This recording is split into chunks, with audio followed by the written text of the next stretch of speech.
My name is Gil Student. I'm the Director of Jewish Media Publications and Editorial Communications at the Orthodox Union. I work very closely with the 1840 team, so I know how hard, how much work and how much thought it was put into this conference. I thank them very much for their work. So to my left here is Rabbi Aryeh Klapper, an old friend of mine. Rabbi Klapper is the Dean of the Center for Modern Torah Leadership, the author of Divine Will and Human Experience, Explorations of the Halachic System and Its Values. Rabbi Klapper is a frequent writer on ethical dimensions of Jewish law. And to his left is Zach Fish. Zach is the creator of Sofer.ai, which is a cutting-edge transcription and plus website and app for Torah use. He's really on the cutting edge, and he works directly with Torah organizations and rabbis. So today's discussion, transparency, responsibility, accountability, the posek and AI. Let me just pause and say a posek is a rabbi who decides on issues of Jewish law. So we're going to talk about, I think, what is a pressing question, and what happens when centuries or millennia of halachic process encounter a radically new tool. So AI, it raises issues of authenticity, of reliability, access, responsibility, authority. So we're not going to be settling any of these difficult issues, but hopefully we can start the conversation that rabbis and lay people are going to be having over the next few years. So there's a great book by Salman Khan, of the online Khan Academy. So I saw in there a very interesting, the beginning of one of his chapters. He says, when a hot new technology like GPT-4 comes out, it is important not to use it simply because it is cool. We have to think about what important problems the technology might be able to solve. So before we even begin to talk about authority and AI and psak halacha, the religious decisions, my question to my two panelists here, my two co-panelists here is there a problem with psak today that AI can fix? Or is it just a cool new technology? Rabbi Klapper, you want to start? Don't think I'm actually aware of a problem that AI per se could solve. There are potential issues in terms of inundation of really popular poskim with repetitive questions that I imagine you could alleviate burdens in that way. But as a substantive issue, in terms of psak, I'm not aware of anything. There might be opportunities, and I can talk about one of those opportunities, I think, as we go on. But I don't think there's a substantive problem that there's something we don't know how to do yet that AI solves. So you're speaking as a rabbi involved in psak.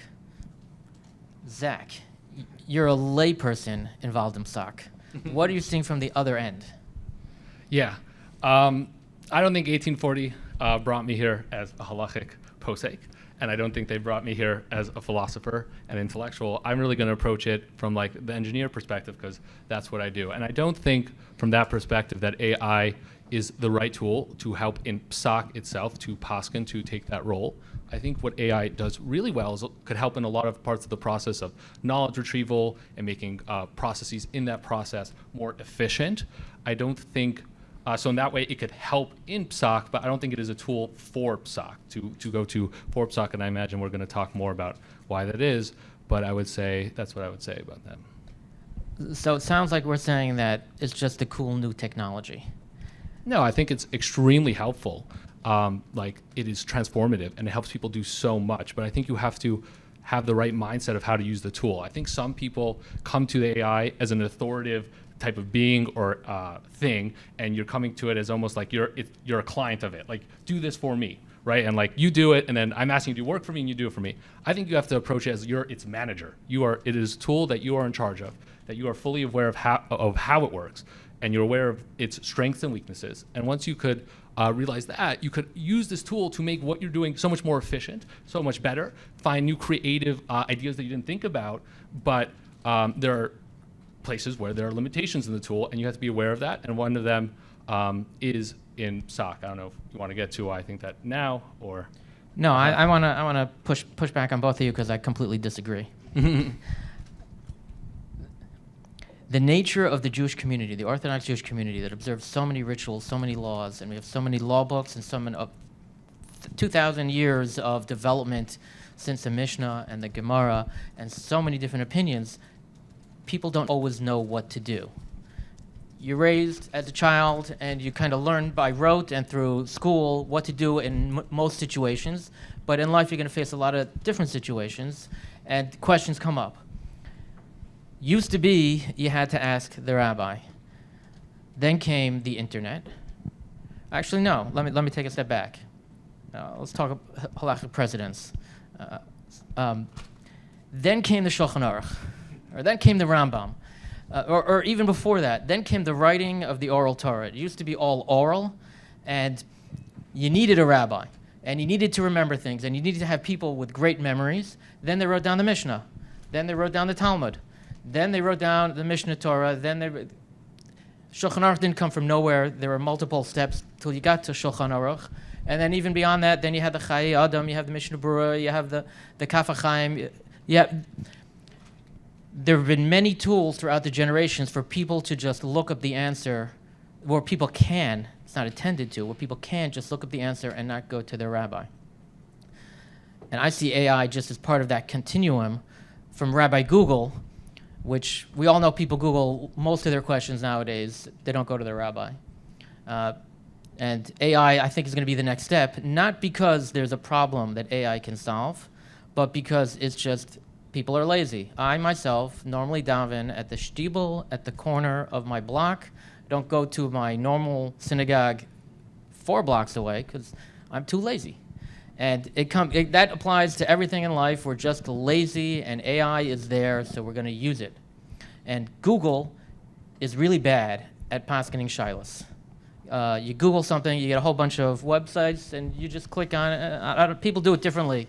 But AI is, at least right now, maybe better. Maybe it's a little better.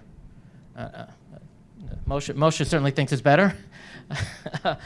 So I don't think it's solving a problem, but I think it's a reality we're going to have to live with just because people are lazy. And maybe lazy is a condescending term. And really, it's just people are more equipped. Can I respond? Yeah, please. Yeah, so actually, I guess we could define what psak is on another level deeper. I actually got this from a Torah Musing article, which is Rabbi Student's blog. It's fantastic articles there.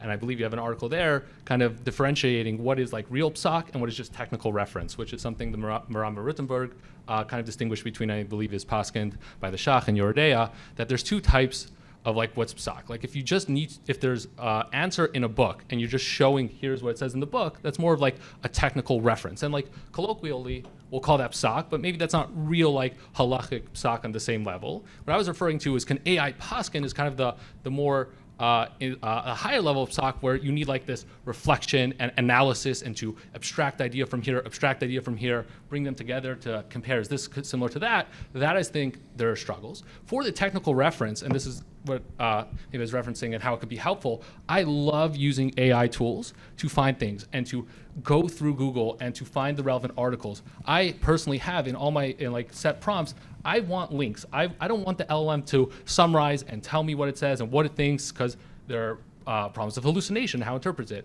But what it's so good at is instead of like going to Google saying, find me articles that talk about this. Has anyone talked about this specific case? And it could go through and find all the cases for you. And then you could go look at it. And that's an amazingly efficient way of getting information that you need and getting answers instead of going through the OU and CRC and all that and finding it. Now I can ask the AI to find who talked about this case that I have in my life. Is this kosher? Is this not kosher? What bracha do I make here? What do I do in this situation? You go to the AI, it searches the internet for you, it searches all the publicly available things for you, and then it finds the reference for you.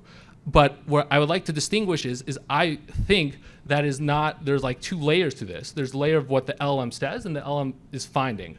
I very much like the LLM finding these things because it has a very good understanding, but when it shows it to me, I either want the reference itself, or there's an approach that I have with clients I work with in the Torah space called deterministic quoting, where it will find the source for me, but I do not let the LLM even summarize or tell me what it is. Instead, I I ask it in the back end to say, hey, tell me what the most relevant piece from this source is. It will tell me the most relevant piece. Then deterministically, meaning not using an LLM, because LLMs, no matter what you do, there's a chance that they hallucinate or misinterpret. So I tell it deterministically, I find the match of what the LLM thinks the most relevant part is, pull that from the article, pull that from the source, pull that from the core, and this text that I'm now showing is not LLM generated. It is the exact word for word, character for character, space for space, the wrong apostrophe there. If it has a mistake in it, the mistake stays, is exactly from the actual source. And now we're leveraging,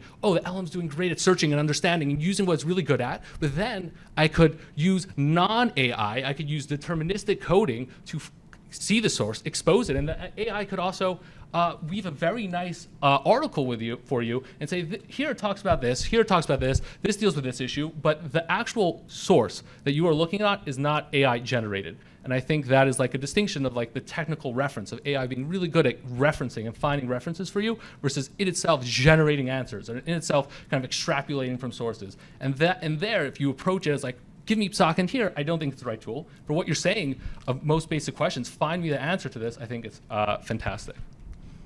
So first of all, thank you for quoting my essay, which is in my book, Articles of Faith, Traditional Jewish Belief in the Internet Era. Rabbi Beshefkin encourages me to push product. What you mentioned, though, raises a philosophical discussion we're having at the OU. We're about to start beta testing an app that we built, and part of that app built on our database of hundreds of thousands of hours of shiurim, of lectures, we have a chatbot.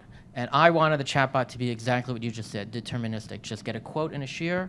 You ask a question, what time can we daven mincha until then? Quote the different lectures with a link to it, have the AI add nothing. The feedback we got was nobody wants that kind of chatbot. People want an answer. You can then push them to lectures and say, to learn more, go here, like the Google AI overview with links and things like that. You could try to push them in that direction, but the bottom line, you're hiking in the forest and the sun is setting. You want to know, can I daven mincha now or not? People want an answer. So there is somewhere in between. There's a whole spectrum of possible ways to do a chatbot, but that's something that we've been thinking about. And in terms of pushing product, the app is called Orbit, OHRBIT. Look for it soon in the App Store once we're done with beta testing. Push product, sorry.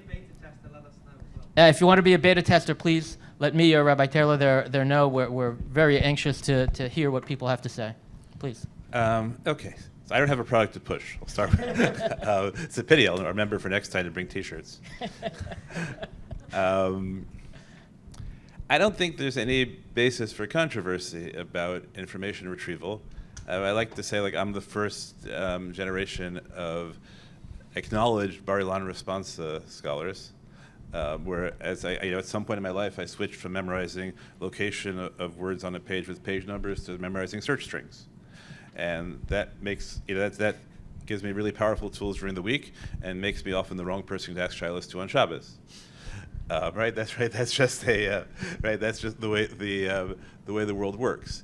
I think that the distinction that Zach made between I might call it things that rise to the level of hora and things that don't rise to the level of hora is correct and important, but there are a number of caveats that need to be put in even to that. Most halachic questions have multiple legitimate answers. The question that we should be asking, and this relates to Rabbi Student's question about about laziness, is on what basis do we want people to make decisions among legitimate answers? Right? If you're a lay person, you ask the question, "Can I daven here now?" And it turns out, I can summarize for you. Right? Don't need an AI for it. I can summarize to you. This position says you can daven. This position says you can't. On what basis do we want lay people to make that decision? Right? Or rabbis to make that decision when they don't have time to look, to do the answers in depth. So within that level, where we know in advance that there are multiple answers, and we have no strong values bias towards one of those answers or another. So you can end up saying that what lay people should do is make decisions randomly. And that's sort of what you'll end up if you have an AI which gives different answers right? And, if you run it through 1,000 iterations, it gives you this answer 700 times and that answer 300 times, which is a reasonable approach to do it. So people are making answers randomly, giving answers randomly. I think that's sort of problematic for people to be making decisions randomly. Particularly, right, we could give a lumdish version of that and say that the problem is that people will have no sense of integrity in their religious lives, because the decisions they make may be wholly incoherent with each other. We call it hard to disassociate in a very technical sense, but I think more in an experiential sense. They may be making wholly incoherent things because their decisions aren't dependent on their prior decisions in some way. We could come up with, which we need anyway for lay people, an algorithm for making decisions where we know there are multiple options, and we know that they don't have the capacity to make the decision based entirely on what coheres better with precedent. Right, so that's a really valuable thing. Whatever that comes up with, I don't think that should be, well, right, in the same way that you might say, well, I asked the same posik consistently, I asked the same AI consistently. I don't think that's the right answer, because in general, I think it's critical that every human action have a human address for responsibility. And ultimately, the human address for responsibility should always be the person engaging in the action. There are circumstances under which we might be able to appoint a posek as your agent to take responsibility for the decision, though you still have responsibility for picking the posek. But the notion that you can outsource that to an algorithm which is utterly obscure to you, right, where you have no idea what its moral biases are. Now, if it turned out that we come up with a rabbi-student chatbot, right, which we've checked, and 100% of the time, right, because the same answer a rabbi-student would have. Right, we could conceivably begin a conversation about that. I still wouldn't like it, but we could still begin a conversation like that. But if the chatbot is fundamentally just doing the same thing as doing a dice roll, right, and there's no interconnection among its decisions in any serious way, and the person following it doesn't have any input. So let me take it one step further. The ideal model, because this is going to anticipate some of your previous questions. The ideal model in halakha is that everybody makes their own deeply informed decisions. And there's no concept of rabbinic power because everybody's a rabbi. And you ask, how do we make decisions? Ultimately, we vote. And ultimately, the psak is supposed to be an experience that you engage in for yourself. And it's supposed to be an experience of Talmud Torah. Right, so to the extent that that's removed from decision, right, I don't have an interest in doing that for reasons of efficiency. Sometimes we have books that people can look things up shallowly, and an AI might or might not be as good as a good book at certain things like that. But I don't see how, at that level, we're doing anything more than that. So what you're saying is that it's only if you don't personally know the answer, then the Torah tells you to go to the Kohen who's in Jerusalem and ask him the question. As long as you can't reach the answer. If you can't reach a conclusion on your own. That's interesting. Correct. Very interesting. That's literally what the verse says. Correct. Interesting. Very interesting thought. Let me give you a thought experiment. Let's say there was a non-Jewish scholar who became an expert in Jewish law and could render halachic decisions. Could he serve as a posek? And presumably you're going to say no. The next question is why not? Right. So I was thinking about ETs more than non-Jews. Okay. But I think that I think you have to figure out what the purpose of a psak is. If the purpose of a psak is to reach the correct answer, then the next question you have to ask is what constitutes the correct answer, so I can evaluate whether this person, machine, extraterrestrial is most likely to reach that. It's a very complicated question, particularly if you take the premise I gave earlier that often there are many legitimate options, and what generates whether this option is good for me is whether it's consistent with my overall religious worldview. If you think that the goal is to transfer responsibility in some sense, which is always b'di'evet, right? Really, the responsibility should fundamentally be yours, but under some circumstances we allow you to transfer the responsibility. So then there's a really interesting question whether you can transfer the responsibility to somebody who doesn't share it with you. Right? Now, there's always going to be an extreme question to that. The extreme version of that question is, can a Kohen ask a Yisrael a Shaila? right, about mitzvot, right? Can a Kohen come to me and ask me a question whether I can say, right, whether I'm supposed to say Birkat Kohanim, right, or not, right? That's always the extreme version of the question, and I don't have a really theoretically worked out explanation about that. And so then when you come back to non-Jews, there's going to be a fundamental question about whether responsibility has to adhere in Sinai, where the responsibility for Sheva Mitzvot come, right, the 7 Noachide commandments come from, and how that relates to Jewish responsibility. All of those would have no relationship to the question of a machine, which, so long as that machine has not arrived at consciousness, and therefore, and then assuming the machine has arrived at consciousness, would have to figure out how to construct responsibility for the machine. Then we'd have to talk about how that, how that could be transferred. If I could indulge myself one step further, so you might think, no, there's no model for taking non-humans and imposing responsibility on them. But the answer is that there is. And the model is, in Rav Asher Weiss, the model is corporations. Corporations are not human beings.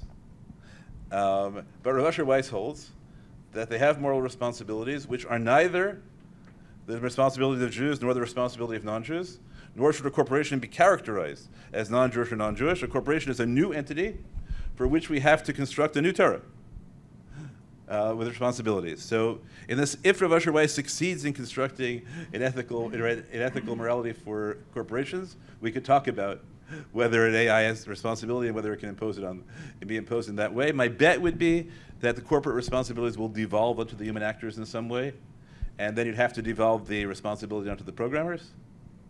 And I think we're a long way from that right now. See, I would have gone in a completely different direction. I appreciate your answer.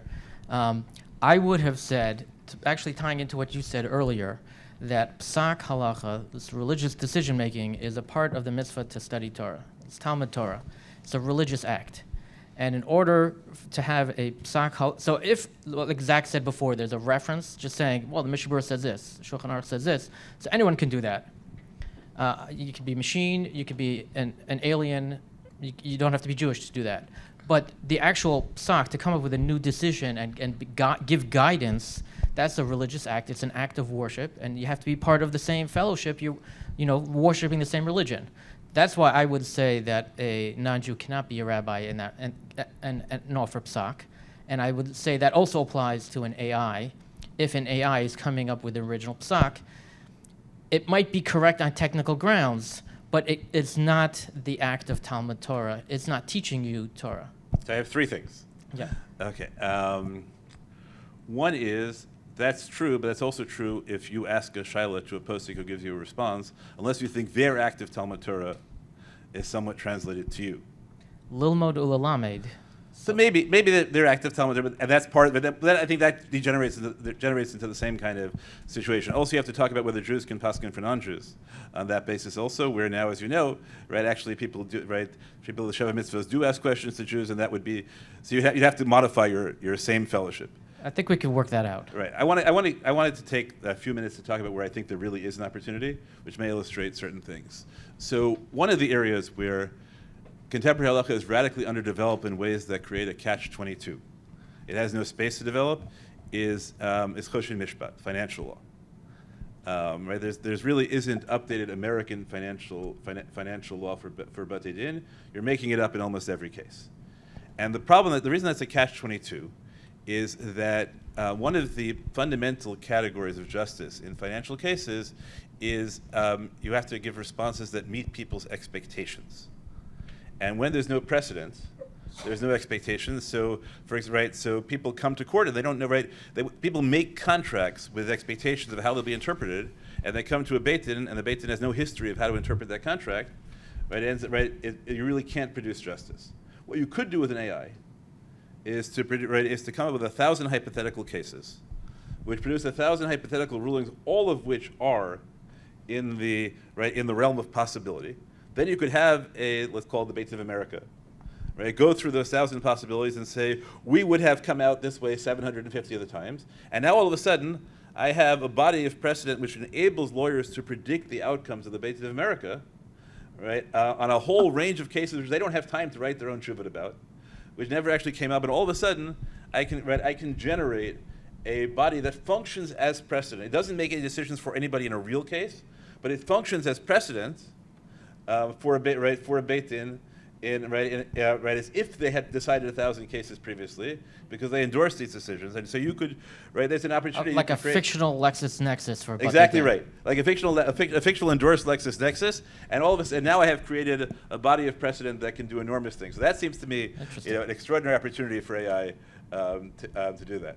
Fascinating. So Zach, we talked a little bit about the responsibility of people programming the AIs so that it could be useful for people without, breaching any borders. Let's talk about the responsibility of the layperson in using AI.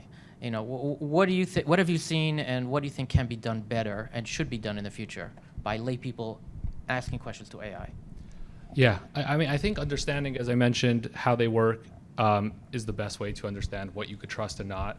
And I really like this explanation that Jan LeCun gives from a scientist from Meta that really could show the limitation and really shows something that I think we need a new category for. Like a lot of times we think there's this binary thing. Either something's a hallucination or not a hallucination. If it's not a hallucination, it's correct. That might not be true. And to understand that, I think understanding like this, how to think about how these LMs are working is helpful. So the way Jan LeCun kind of explains it is he references the book Thinking Fast and Slow by Daniel Kahneman, who kind of creates these two paradigms, two ways that you think.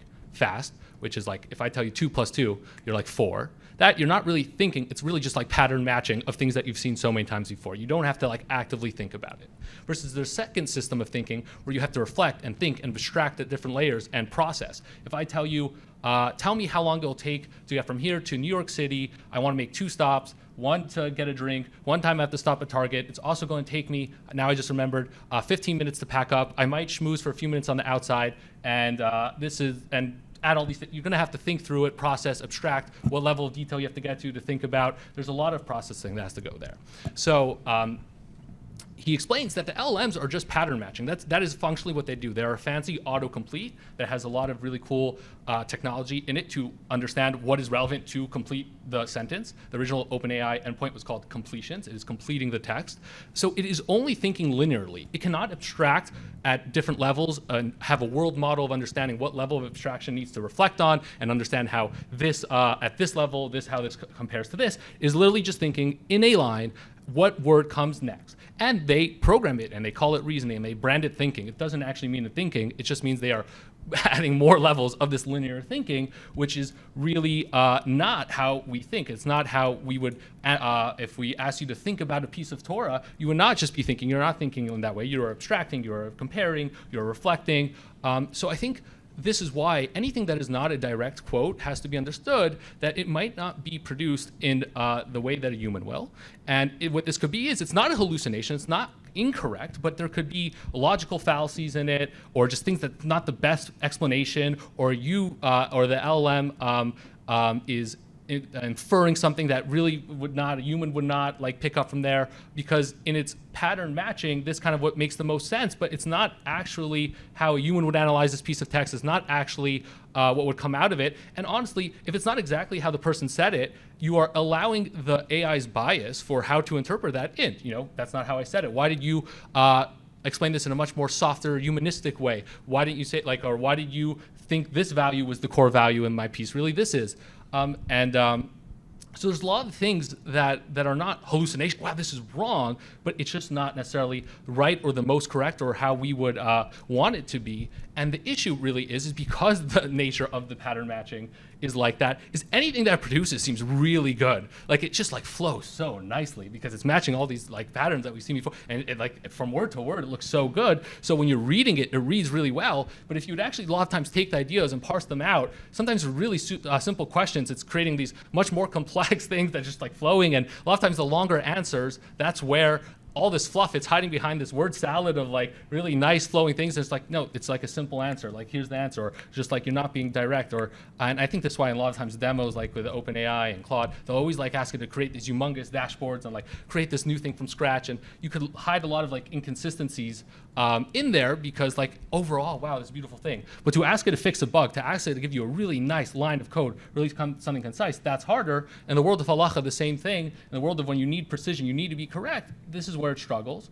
And I think you have to realize how much you're relying on these models' architecture, their biases, to make judgment calls of things that are not black and white. And if it is black and white, just show the black and white. Like, that would be my argument. Like, just get to the black and white. So I would be very skeptical of anything that is not a direct, could be verified. And in Sofer.ai, something that we do is everything we build the system to make it easily verifiable. For our transcription, push product. You could push the word, you could hear it. For our search, right? For our search, we show it to you, we show you the quote, we show you the link, where to see it.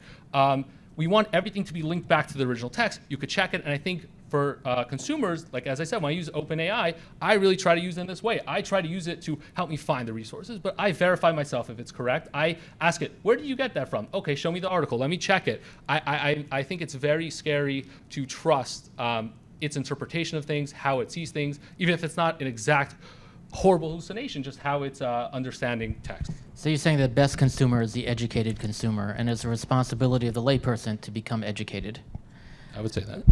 I just want to go back to something that we discussed at the beginning, what problems AI could solve for Psak Halacha. We do have some models from recent history.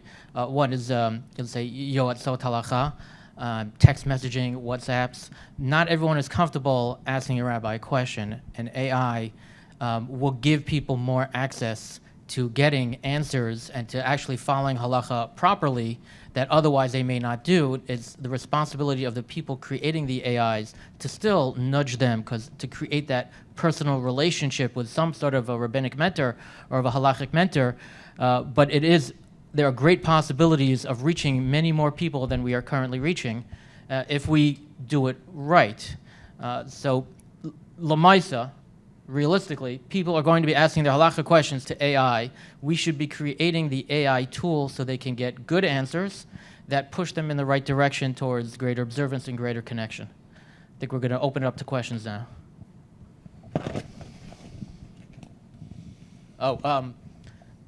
Okay, Rabbi Beshefkin, I think he goes first. He's home court advantage.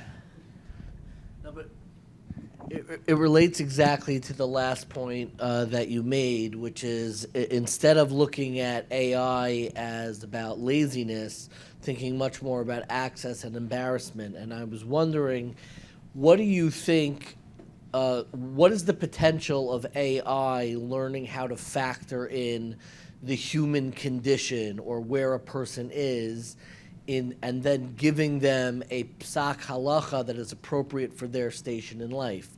For instance, if someone is asking you about Shabbos observance and they're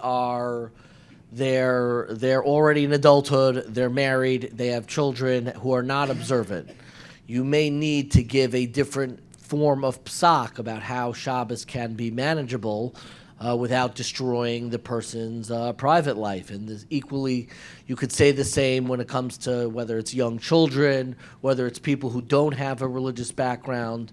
Do you feel that AI could ever train to really ask for the right prompts and backgrounds to understand almost the person that they're talking to? Or is that always going to be the domain of a rabbi? Zach, you want to go? Is that technical or halachic? From a technical, I mean, I think there's a lot of efforts to kind of simulate this idea of memory and personalization, and to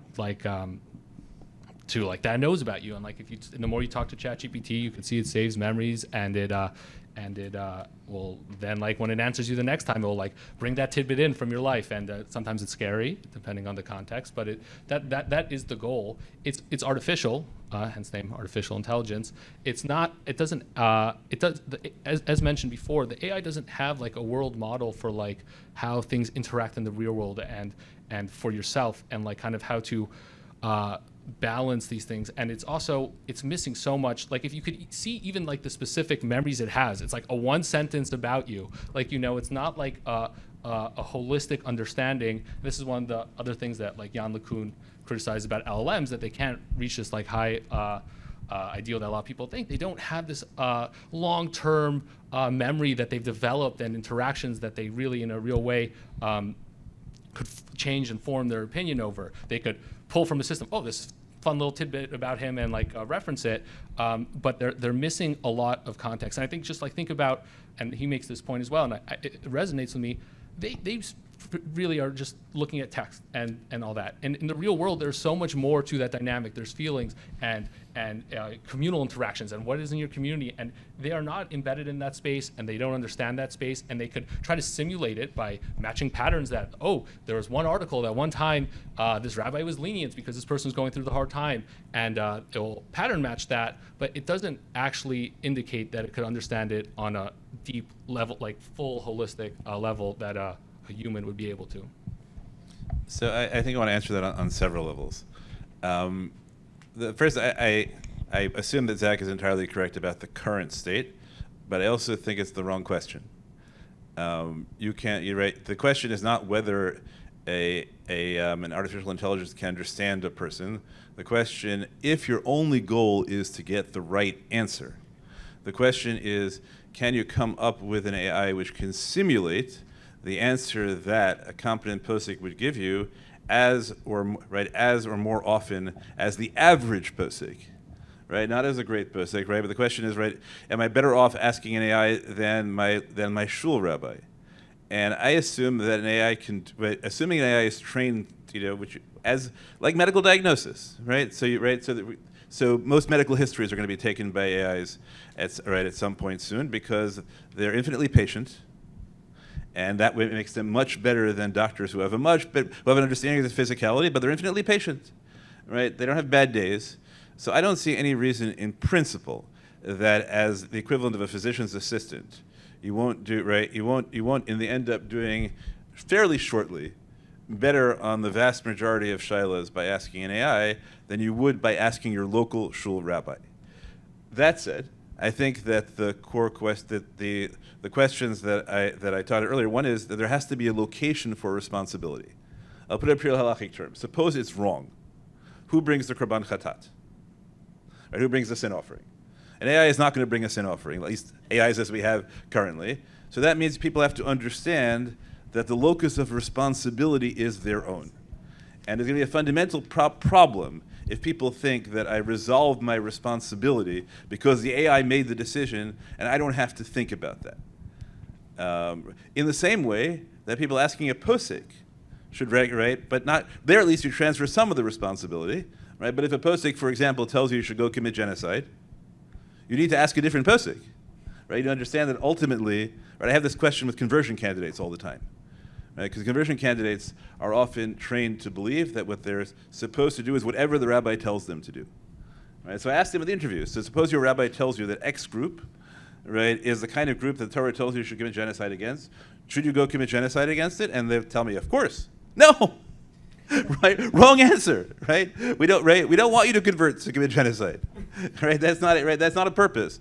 So it's really important, to me, the really important thing is to recognize that even if you come up with a situation where the AI, right, where an AI can, and I think assume we will fairly shortly, come to a situation where for most halachic triage situations an AI can do as well as the average rabbi, that we find a way to make clear that it doesn't have responsibility, any responsibility, and therefore in all those circumstances the responsibility is yours, and a bad way to develop responsibility is to ask a machine which is entirely a black box to you, all right, what to do in any given situation.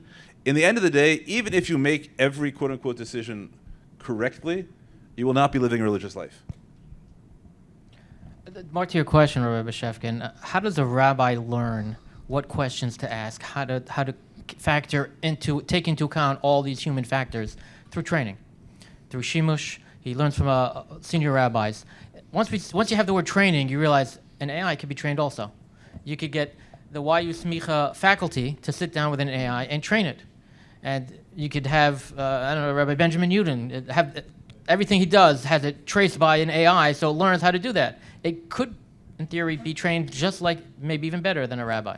Rabbis have bad days. Rabbis sometimes give wrong answers. AI sometimes hallucinates. Rabbis sometimes also quote passages in the Talmud that don't exist. It happens. I've caught major poskim on misquotes.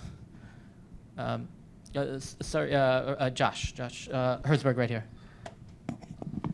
Yeah, I guess some of this, like I definitely Rabbi Klapper talking about, is in some ways theoretical. Like there's, what should we be doing? I think the reality is people will more and more turn to AI. It's no longer Google where there's some level of kind of like only the Hadama answer is acceptable. There's going to be more people kind of turning to AI. So to me, the more interesting question is, what can we do over the next 2 years or whatever it is, as people turn to ask all their medical questions and soon many of the halachic questions, even if we frown upon that. What can or should we be doing to create some systems that make sense, right? Is there some level of halachic correctness or unrandomness, right? Where we have enough evals where it will produce the same answer enough times where we could say, okay, we could release this in the wild and give caveats that you're still responsible. Or what can or should we be doing to create a system that people can go to instead of ChatGPT, which is going to be wrong most of the time, or whatever. Like, what can we create to encourage good habits? Or no, everyone's doing it wrong. They shouldn't be going to AIs, and everyone who goes ChatGPT to get their answers, like we don't want to create any OU bot or whatever. So I'm thinking out loud now, but I think the question intrigues me. So let me tell you a question an issue that has really influenced me in thinking how I think about psak. So a number of years ago, a student called me to ask me the birth control question. Right? New couple. Right? Can I use birth control? For how long can I use birth control, and so forth? And they said to me, I'm very confused about why I'm calling you, because I know I'm only calling you because I know your position, and I know there are conflicting positions, and so I'm really making the decision myself.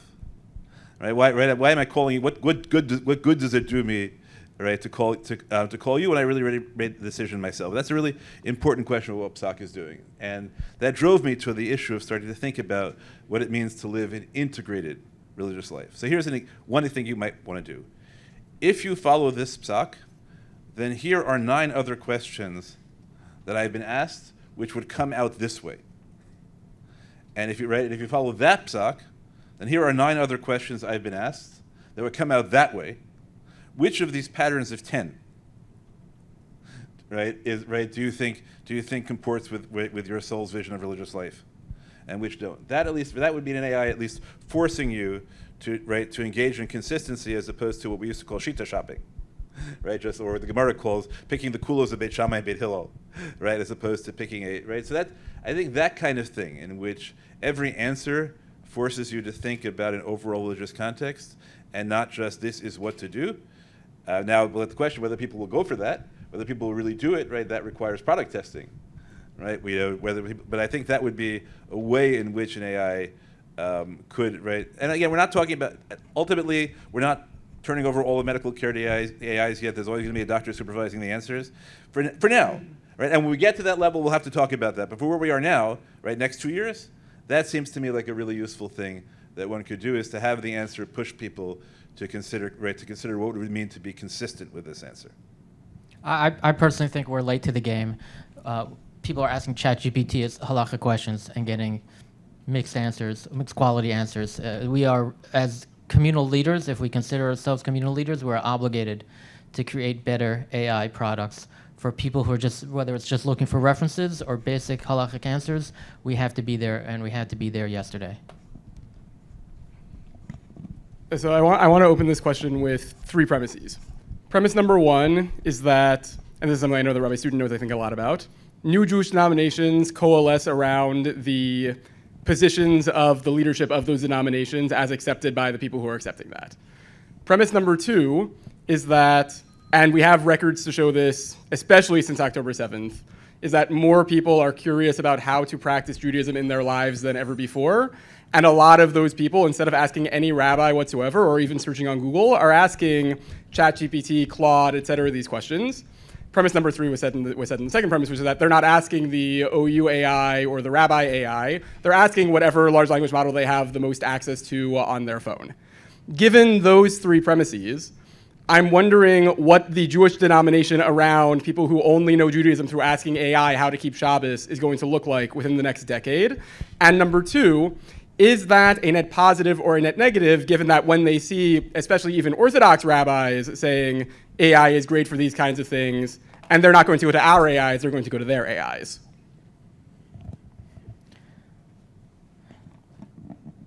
So I believe the world would be a much better place if everyone was just like me. But in reality, when people ask me halachic questions, I don't tell them my personal practice, even my own kids. I tell them what the mainstream practice is and be normal. I remember there's once a guy, when I was in yeshiva, there was a fellow who was a recent Baal Tshuva. He was wearing a talis, an Ashkenazi boy wearing a talis in the Beis Medrash when nobody else was wearing a talis. I mean, maybe there was one or two Sfardim, I don't remember. And so he asked Rabbi Willig some question about the talis, and Rabbi Willig said, hold on, you're wearing a talis? He made him do Hataras Nadarim and stop wearing a talis. He said, if you're Baal Tshuva, you should be normal like everybody else. Otherwise, you're going to face a lot of difficulties. I'm not saying he would say this to everybody. He happened to know this guy. It was the right answer for this particular person. Everybody's different. I don't want to speak for Rabbi Willig here. But I do believe we should be encouraging everybody to be as mainstream as possible. It's not always. Life is complicated. People's journeys are complicated. But we want people to feel comfortable in the community. We teach them mainstream halacha, not my own personal chumras, not my own personal kulas. We teach them mainstream halacha. We want to influence all the AIs to be mainstream. Now you'll say, well, tell me, Rabbi student, what's mainstream? Fine, we can have that conversation. There's a spectrum. It's clear where mainstream basically is. The divergences, that's fine, community divergences, but we want people to be normal so they feel normal, they feel accepted. We don't want people to feel like they don't belong. And part of that is mainstreaming them into the community with normal halacha. Yeah, ChatGPT, so we got to influence ChatGPT to be normal.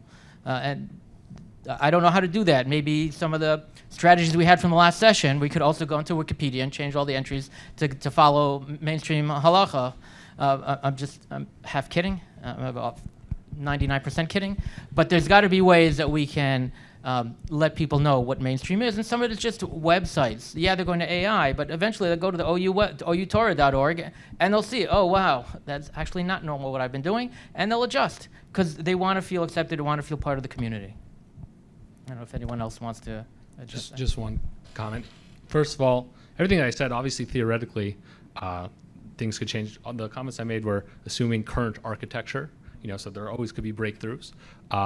But it also, I do think a lot of the issues are baked into the architecture itself, as I explained. And I just want to use that to comment on something a little bit Rabbi Klapper said. I do question whether the right approach is like, oh, we see that there's, we go to YU Smicha graduates who are officially titled rabbis who are now answering halachic questions. And they get 98% psak.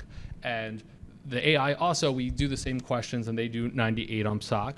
I do think if we know baked into the architecture, it's very unnatural how it is answering.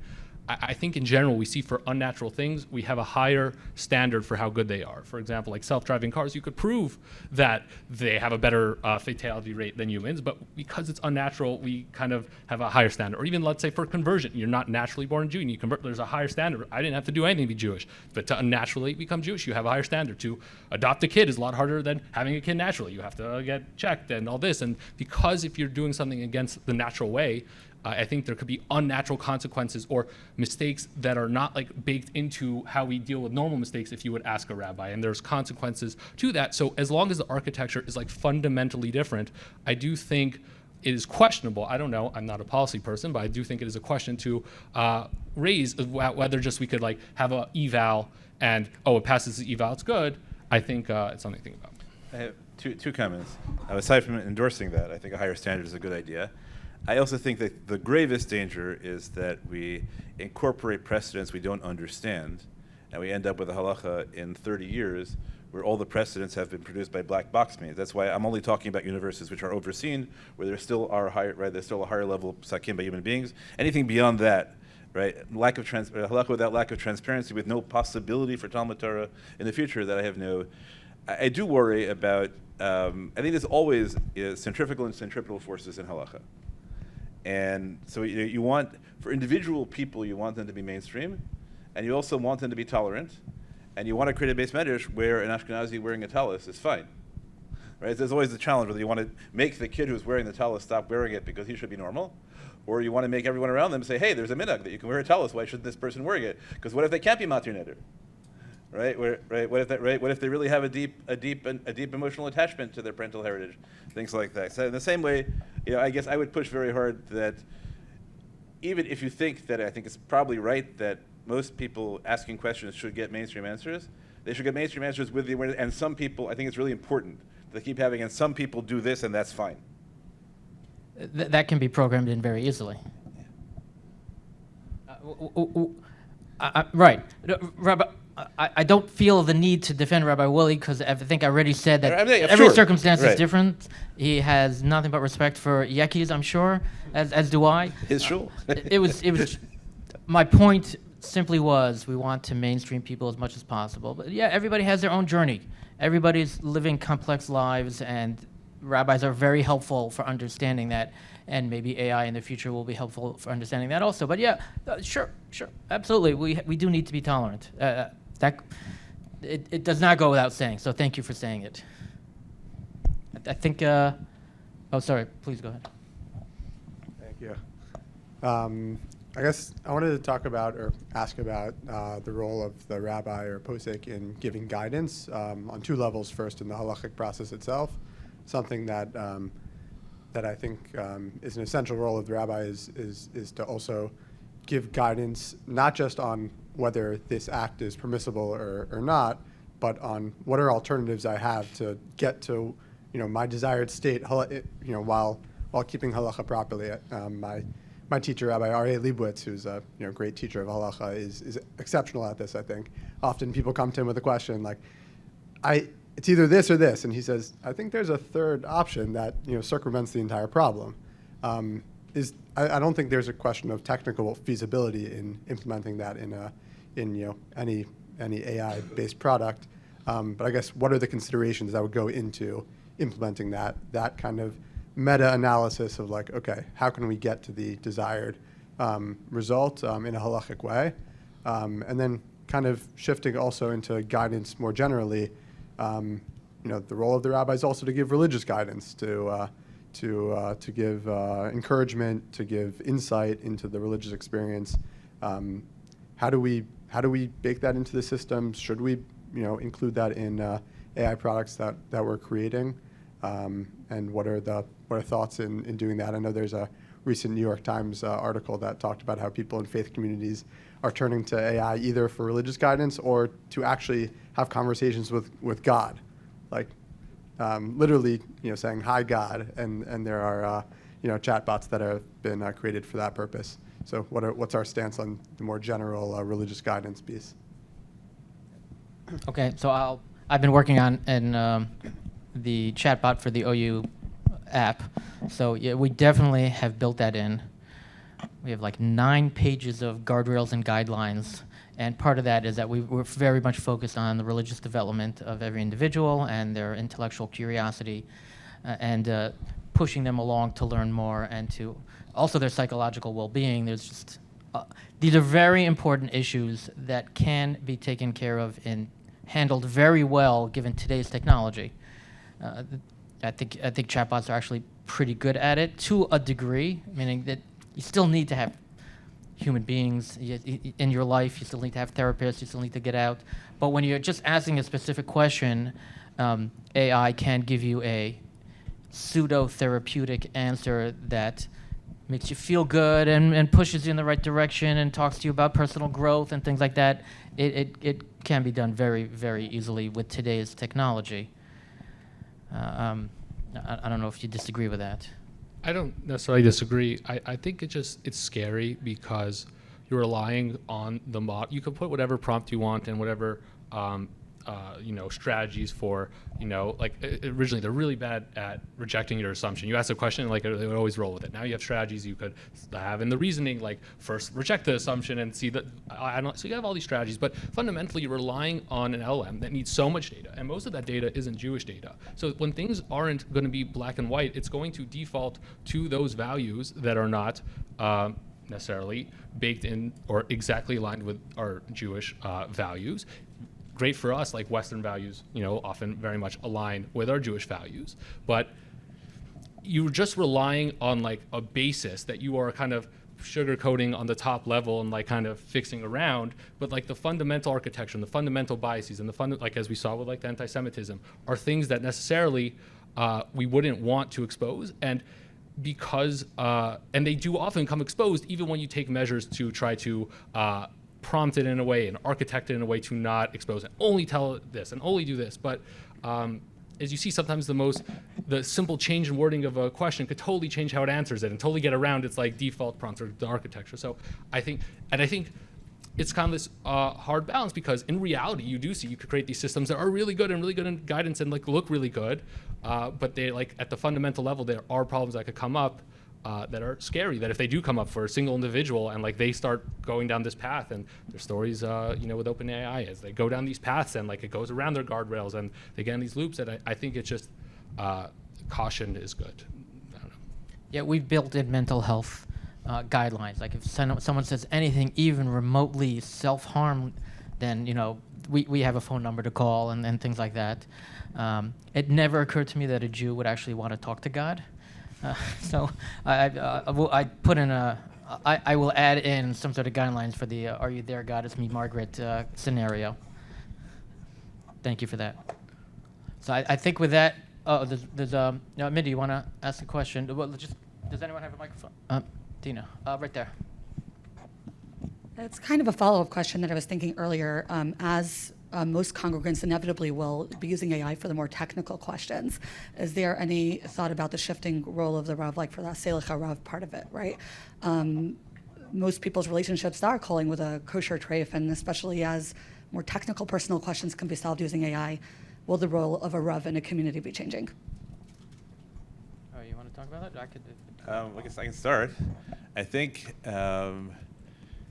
it's probably right that that rabbis will receive many fewer technical questions, and that the job of a rabbi, which I think is a good thing, will be to find other touch points.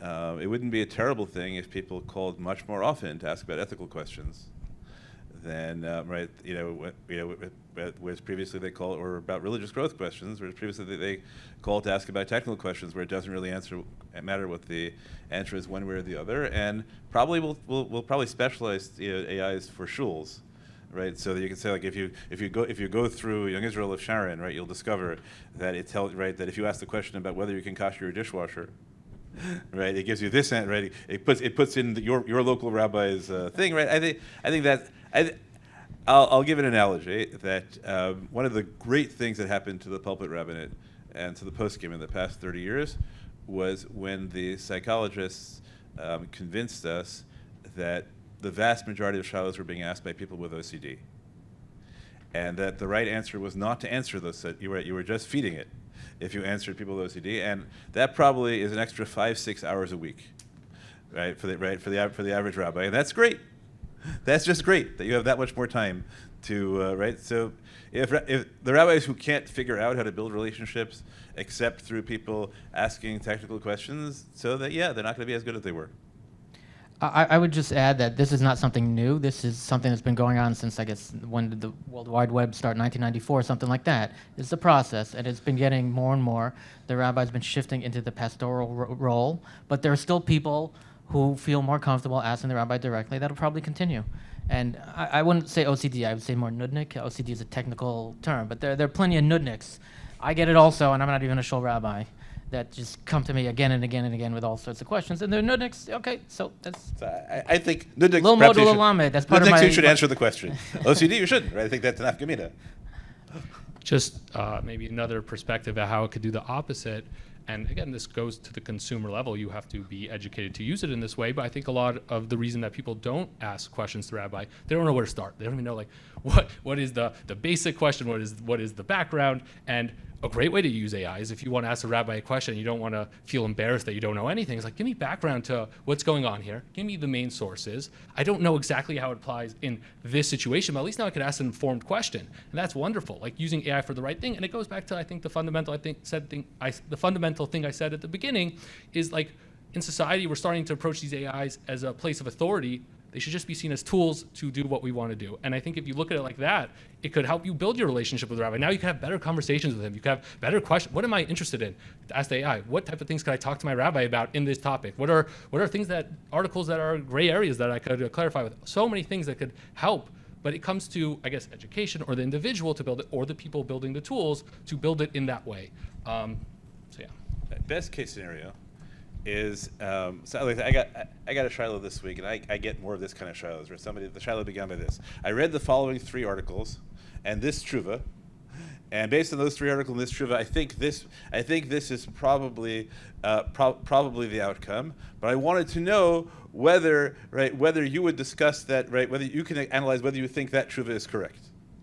Now, if rabbis start getting lots of shilohs like that, right, where people call up and say, well, this is really fun, right, or really important to me, right, and I have read the following 4 sources.